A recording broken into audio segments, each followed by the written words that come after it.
Hey everyone, I'm Hayden and that I am a independent Michael Jackson YouTuber, obviously Michael Jackson fan, and I'll be answering Emma's YouTube questions. Now the first question is, how did you discover MJ? Now I've answered this in the past, but kind of like in a more truncated version. It was back in 2009 when MJ had announced his This Is It concerts, and I think it was around March the 9th.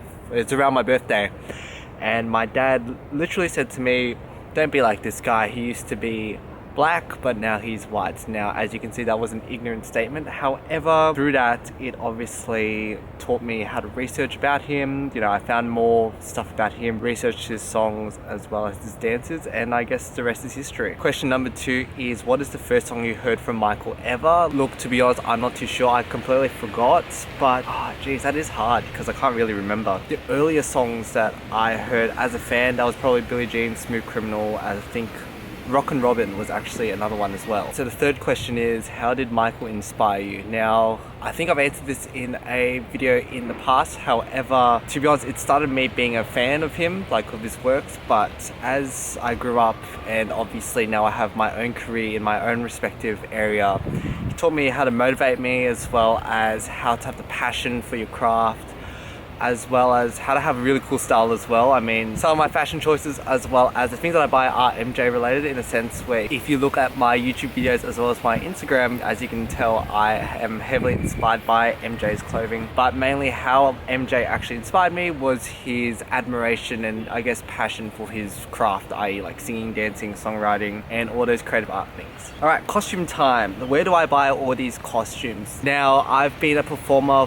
ever since 2009, and I've basically exercised, you know, all of the costume houses in a sense where, you know, bought from eBay, bought from AliExpress, bought from local stores, you name it, I probably bought it. I even made my own MJ clothing. Now, where at the moment I actually buy my MJ clothes is from a store called Triton Online Store. If you visit the store, tritononlinestore.online, you can see that, you know, they have a lot of Michael Jackson merchandise as well as clothing. And if you use the offer code Huynh, you get 10% off your purchase. And yeah, their store sells really cool stuff. That's where I buy all my jackets, shirts, and merchandise now. Number 2, what is my favorite costume? I have 3 favorite costumes. One of them is the iconic Billie Jean jacket, glove, pants, and hat. I mean, that's just pure class.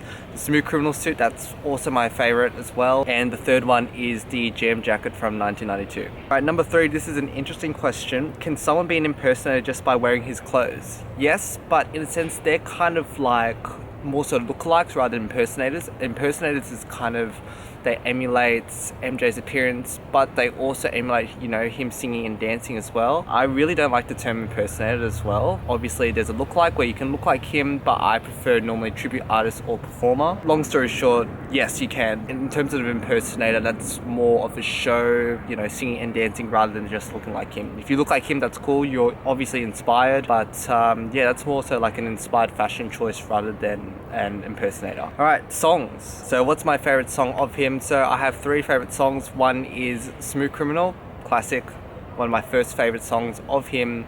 Billie Jean, also classic, a bit cliche, and Much Too Soon, which is an underrated song from the Michael album. That's one of my favorites as well. And I guess there really isn't some sort of like a definite favorite song for me. It's just kind of, it changes every week in a sense where I'll be listening to a song and then it would change, so on and so forth. It's always changing, but those 3 songs, they're mainly on my list. What song is special to me is, so songs that are special to me are Smooth Criminal and Much Too Soon. Smooth Criminal, you know, I'm very nostalgic of the song. That's how I got into MJ, and I always constantly performed it as a kid as well as a teen. Smooth Criminal is just hands down arguably the best MJ song. And Much Too Soon, yeah, that song's really nice. It's a nice ballad. I don't want to get into personal reasons, so to speak, but that song really helped me. Yeah, I can really relate to that song. It's a very personal message. And also Keep Your Head Up as well. I know that isn't an MJ song because obviously the singer is not Michael Jackson, but Keep Your Head Up is just one of those inspirational songs that I really love, actually. Shame it's not sung by MJ, but it's a good song nonetheless. And question 3 is, what song do I often perform? Now, I often perform Billie Jean and Smooth Criminal. I mean, they're just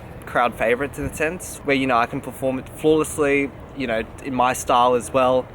But a runner-up could be The Way You Make Me Feel, in a sense, where, you know, I've done Billie Jean, Smooth Criminal, so often, but the way you make me feel also, I think I performed it twice, I guess 3 times if you count that in my final curtain call medley. Alright, can you perform an MJ gig with your own moves? Yeah, of course you can. Like, to be honest, I prefer you performing your own moves and not simply a carbon copy of MJ. Like, show some personal flair and individuality to your performance, and yeah, I'm all for your own moves. What are my plans for June 25th? As boring as it sounds, nothing. I don't really celebrate it in a sense. It's not really a day of celebration, or it's just another day to me, to be honest with you.